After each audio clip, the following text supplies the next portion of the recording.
Well, I don't know who's in charge of the NFL, but whoever is, man, they are setting the clocks back after these last 2 weeks, aren't they? Yeah, I didn't really anticipate making a separate video for this game, but it deserved it. The Minnesota Vikings. Why did you only put up 3 points against the Las Vegas Raiders? And why, Vegas, did you not put up anything when Minnesota was struggling so bad? This is now 2 weeks in a row. The lowest scoring games of the past 2 weeks had a combined 9 points out of the two lowest scoring games in back-to-back weeks.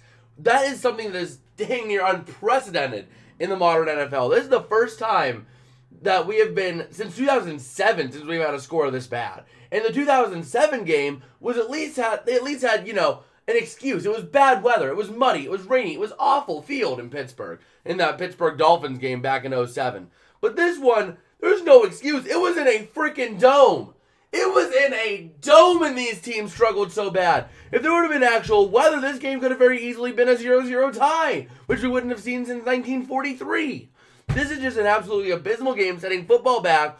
Honestly, the Vikings, yeah, you win, but please don't make the playoffs, because if you make the playoffs, that's just a wasted playoff spot. There is a number of teams in the NFC that could do a lot more damage than you, namely the Rams, not just being biased, there is a little bit of bias there, but at the same time, the Rams offense is looking more potent, more explosive. They've put up 30 points in back-to-back weeks. They put up 37, I think it was, to the Browns, and 31 against the Ravens. Those are two solid defenses. This Rams team is looking so much better than this Vikings team that only put up 3 points against the Raiders.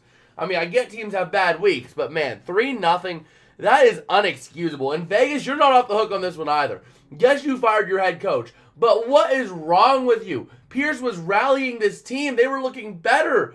And yet you still couldn't do a thing against a Vikings team that was doing everything to give you the win.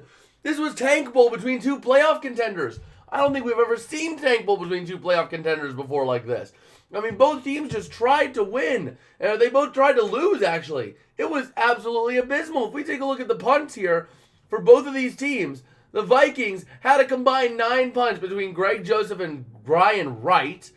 And then you had the Raiders, who, oh boy, they also had 8 punts of their own. That's 17 punts in a game.